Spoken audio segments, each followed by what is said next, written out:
I have. You don't have a key? You didn't have a key to get in? They didn't give me a state once I've been here 6 months. They're not about to give me a key to someplace. Okay, I would like to get started with our general committee meeting, August 8th, 2023. Thank you all for being here.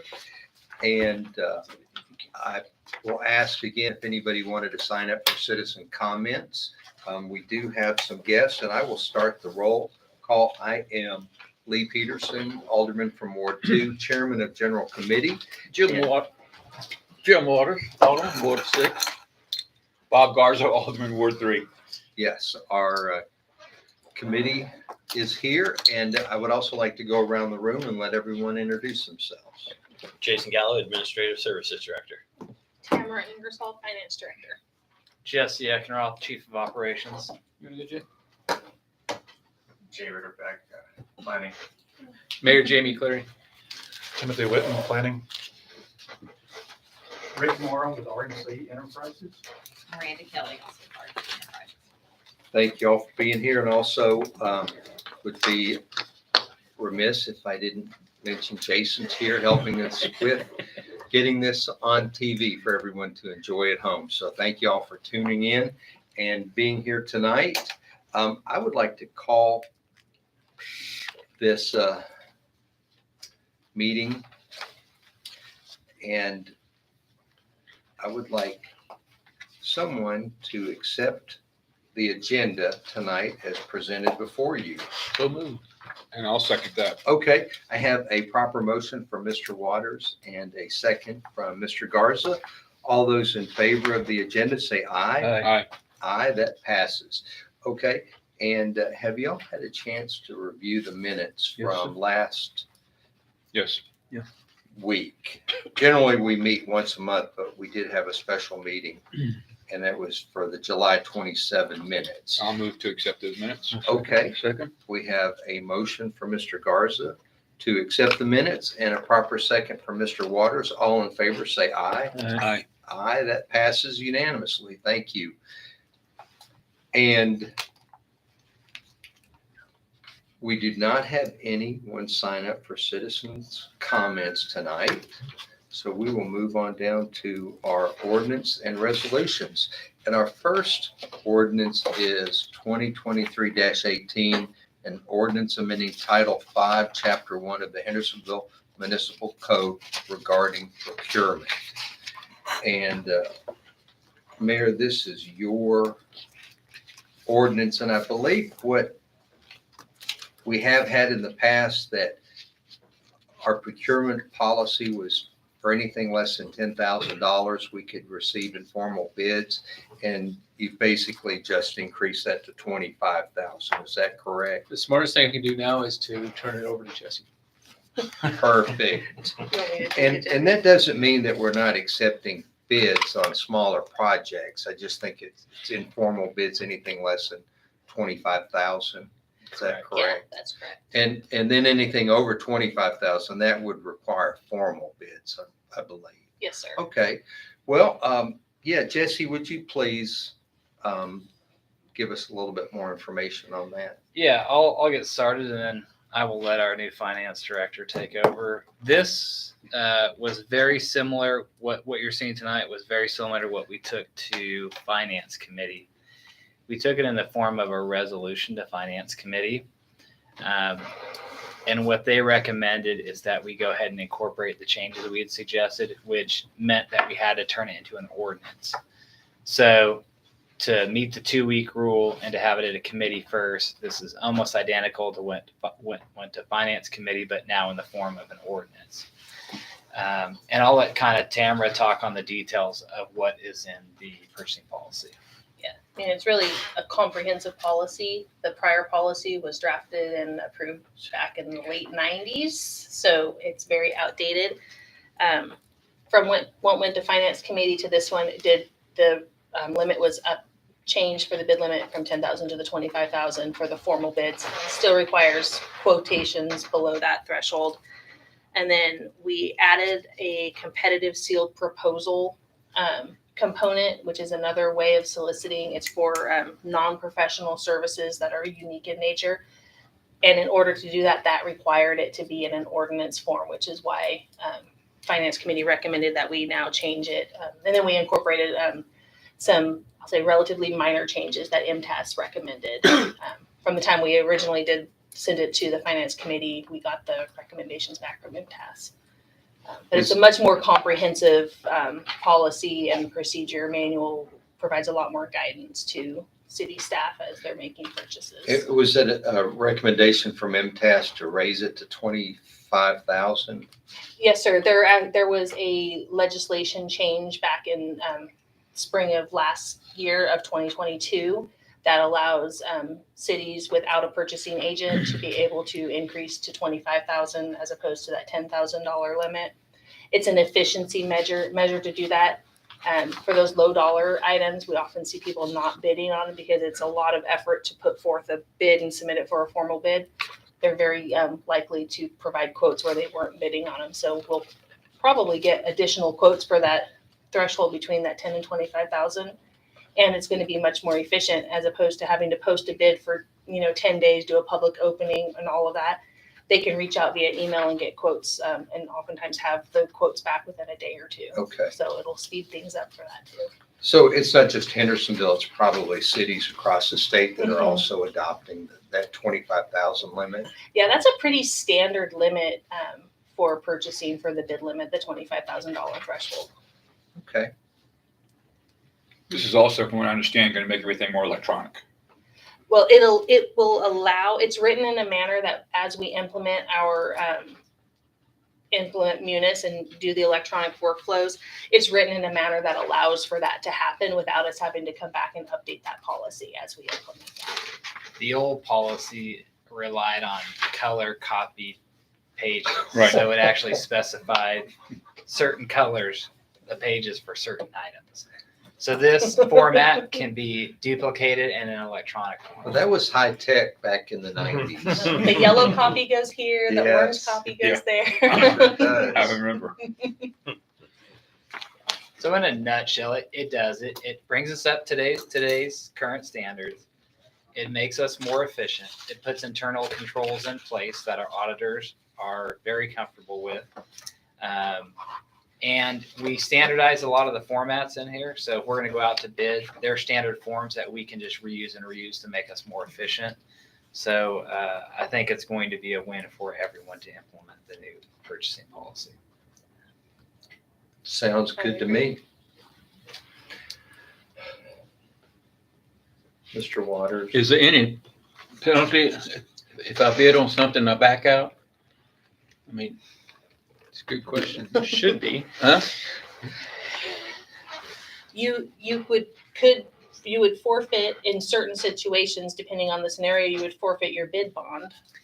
Yeah, so in low dollar bids, probably not. Now in higher bids, there may be a requirement for a bid bond, meaning if we select you, you have to bond that you're actually going to Let's say perform. 20,000, okay? Let's say I bid on, At 20,000 now.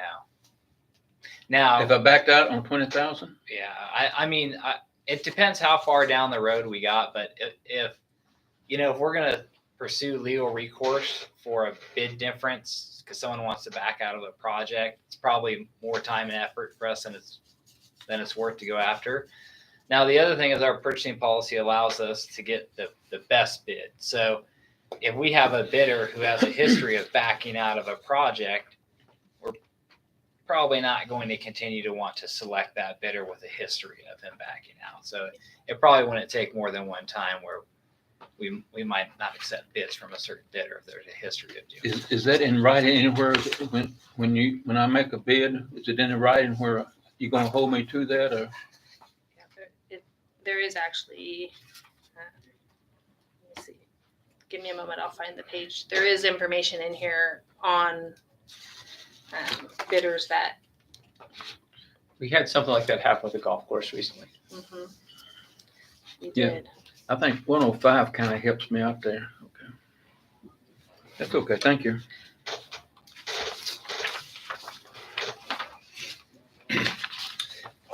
Yeah, on page 19, there's information on withdrawal of bids. Page 19. Yes, it's the second to the 19. last paragraph. I ain't got that far.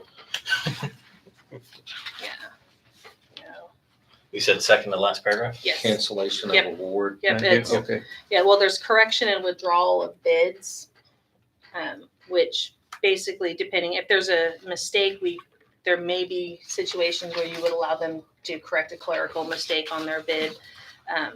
But if it's before the actual bid opening, they can withdraw it. There are times that the city might issue Yeah. a correction as well. And then we have the option to allow them to withdraw the bid, depending on the situation. That's how it's written, is that bidder mistakes that are found after the bid opening, that the city, they can withdraw it with the city's approval. So it would be, if it was a public works project, it would be with, public works director and communication with Or you others. could issue an addendum. If it's after the bid opening, it would have to be rebid. There wouldn't be an addendum if it Okay. was after the bid opening. Yeah. If But during the bid During the process, bid yes, process, we yes. would issue an addendum. You're correct. yeah, absolutely. Okay, good. That's all I got. Okay, do we have any more questions about ordinance 2023-18? Well, I'll make a motion that we approve ordinance 2023-18. Second. Okay, we have a proper motion for Mr. Garza accepting ordinance 2023-18 and properly second by Mr. Waters. All those in favor say aye. Aye. Aye. That passes unanimously. Okay, agenda item number 2. This is reading of ordinance 2023-19, an ordinance rezoning 4.34 acres located at 281 East Main Street. And I believe that is between Regents Bank and Simmons Bank on East Main.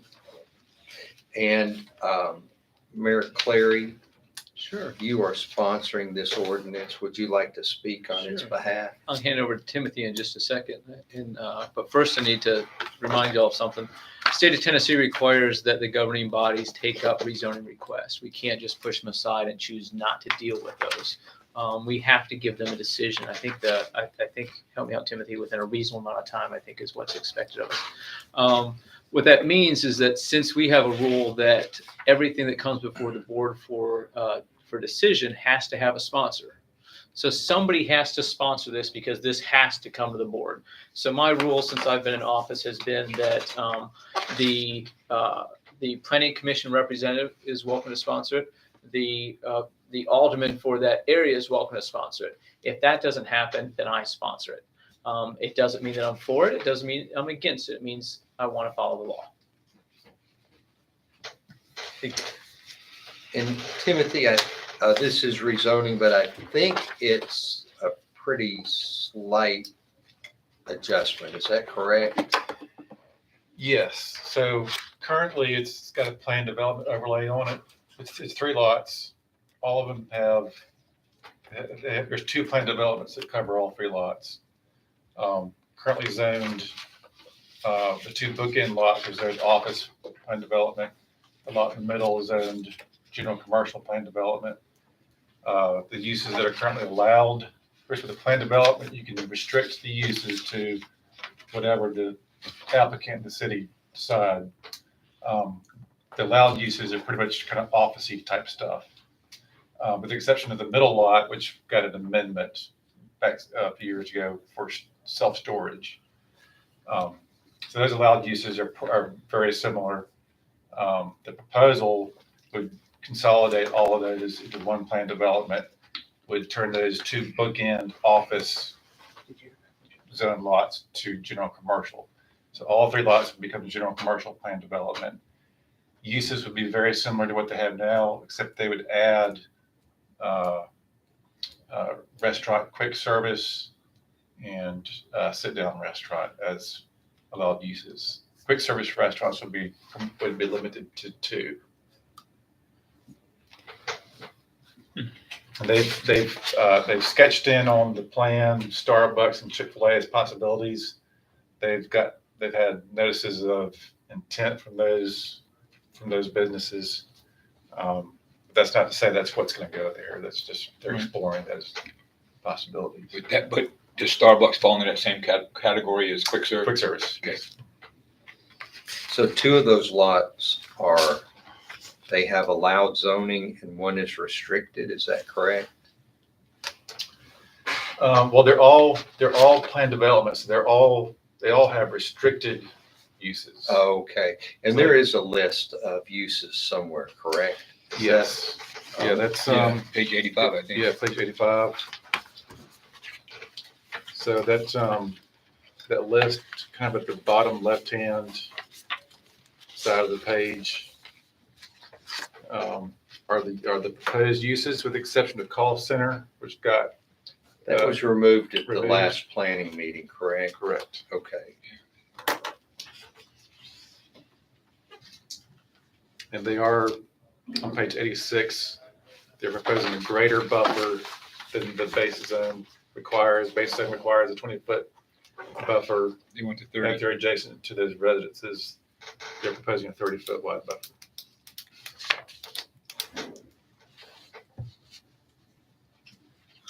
And I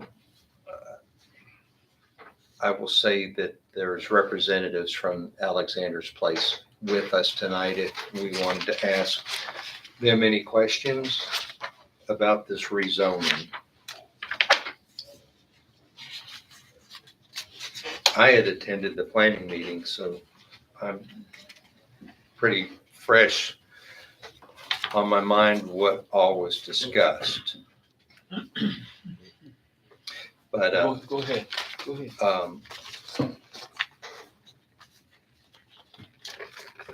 I don't have any more questions because I know they're in talks with, I believe, and I don't know if it's signed contracts yet, but they had talked to Chick-fil-A, Starbucks, and then I think they have another plan for an urgent care type facility.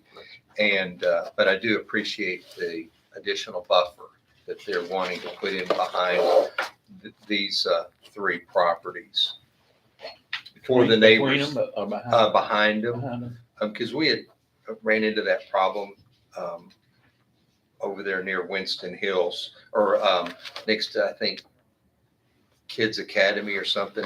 Someone wanted to put in a quick serve, but the neighbors wanted more of a buffer. They didn't want to hear the noise from the drive-through.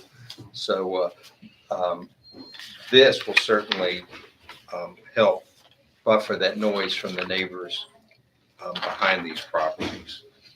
And apparently no one likes Chick-fil-A, so.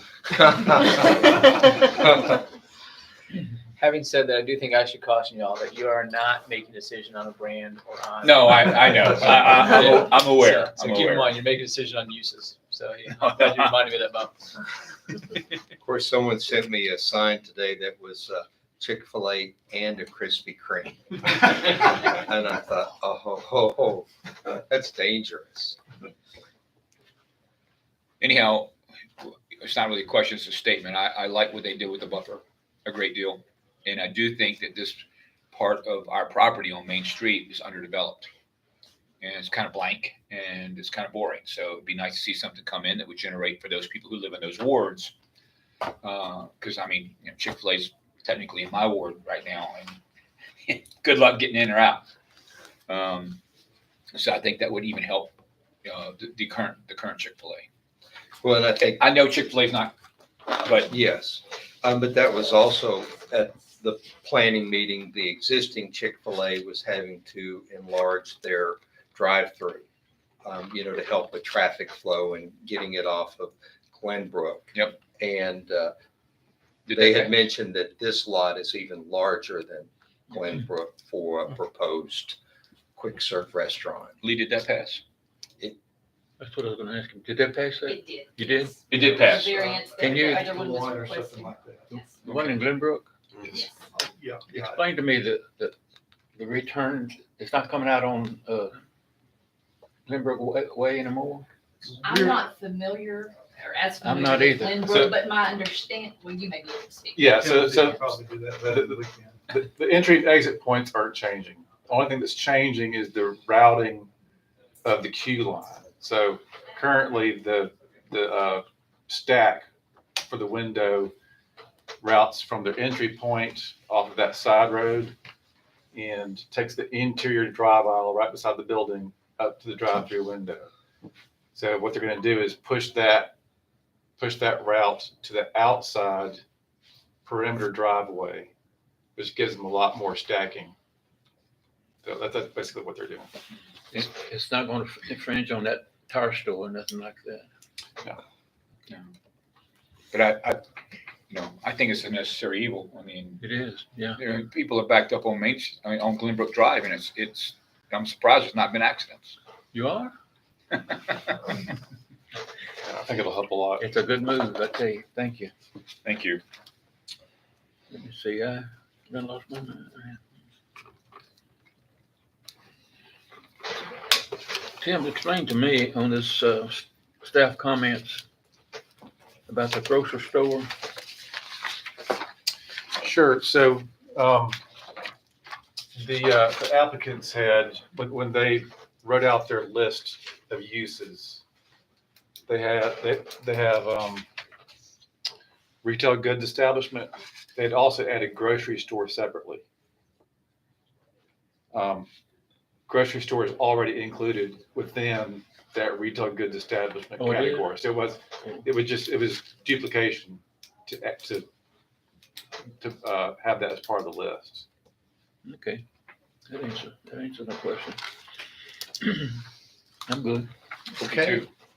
All right. Well, if we don't have any more questions, Unless they want to speak over there. They want to speak. yes, please. Would y'all like to speak? Don't want to say anything to change my mind? Or? I think we might just be quiet at this point in time, but we appreciate the opportunity to come to Hendersonville, and we would love to do a development that the community can be proud of at that location, or you can throw a rock from City Hall here and hit it. So we understand how important the location it is, and we want to do a development there that all of the residents can be proud of. And it does, as far as the zoning goes, I've looked back at your long-range plan, your suburban center, and that zoning is what is included in the suburban center is what your long-range plan is. So it does follow right along with your long-range plan. Okay. All right. Tim, I don't want to sound bad, but we don't have any kind of a dog grooming thing coming at it. No, sir. You know what we went through with that location Understood some history there. 3 or 4 years ago. Yes, sir. You familiar with it? Just a little bit. We actually were at a conference, a retail live conference in Nashville today that brings a lot of retailers and developers together. And that subject actually came up with one of the brokers. Don't worry about that. But, Okay, no, that's not in our plans at all. sir. okay, thank you. Good call. That's so moving. Okay. And I'll second. All right. Well, reading of ordinance 2023-19 has had a proper motion by Mr. Waters and a second from Mr. Garza. All those in favor of ordinance 2023-19 say aye. Aye, Aye.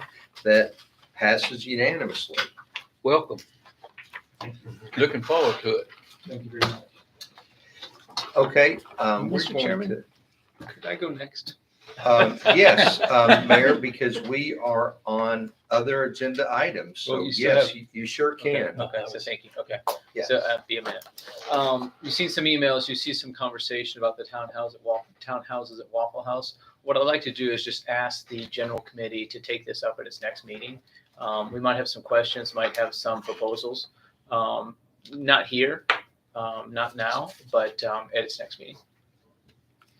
And is this pertaining to New water. egress and?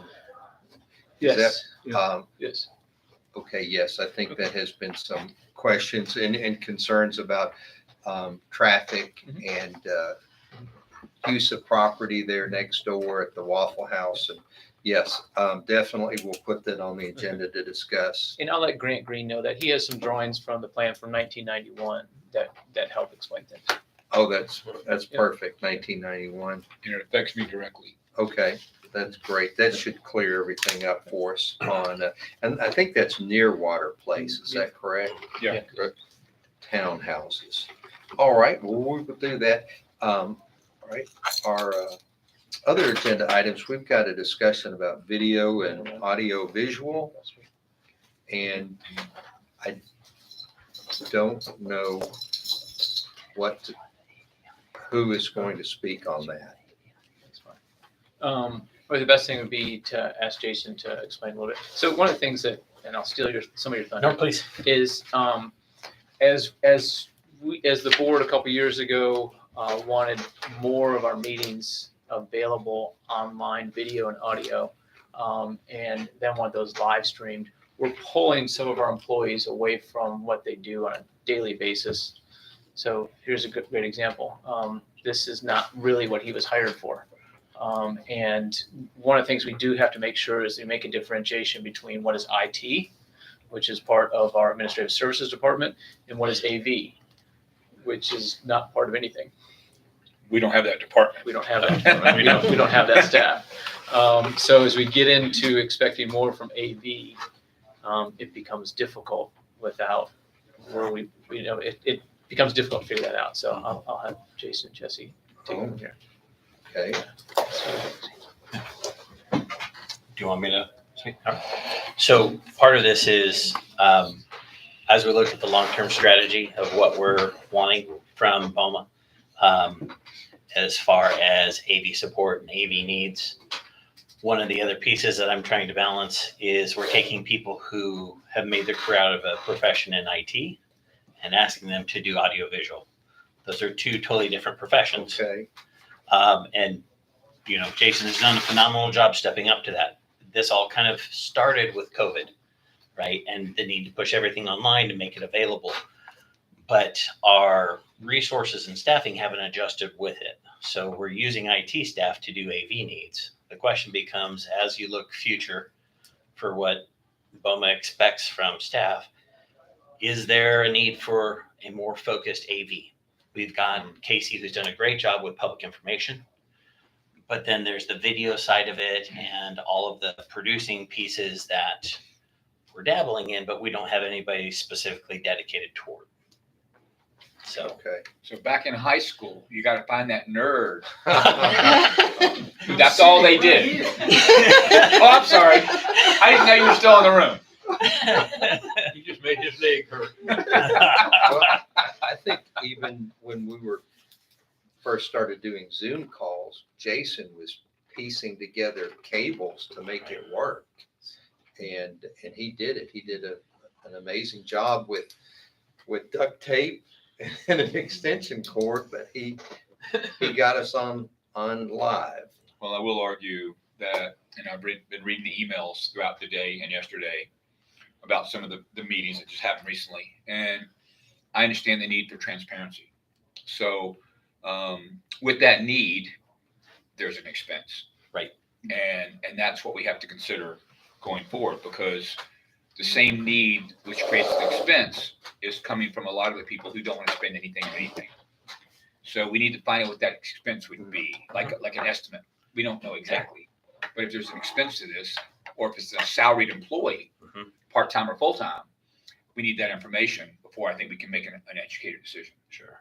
We have neighboring cities around us, Gallatin, Franklin, who have dedicated teams towards that. And we can do a survey of those to see, with their full-time staff that they have, what does that look like? Right. I'm not looking to hire that whole staff, No. but just a cost-wise of one Yes. person, what does that mean? I mean, I think Yeah. that's going to be a necessary evil as we go forward to either bring it to BOMA or the Planning Commission or the BZA or whatever the case may be, because there's a lot of committees that aren't shown on TV. Right. And I'm not saying they shouldn't be. I'm just saying at what expense can that be?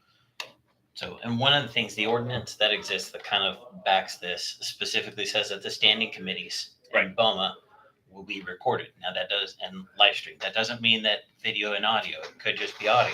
There's no rule. So, some of that, is, okay, if we're going beyond that, what does that look like if we're looking for production quality, on every single one that's going forward?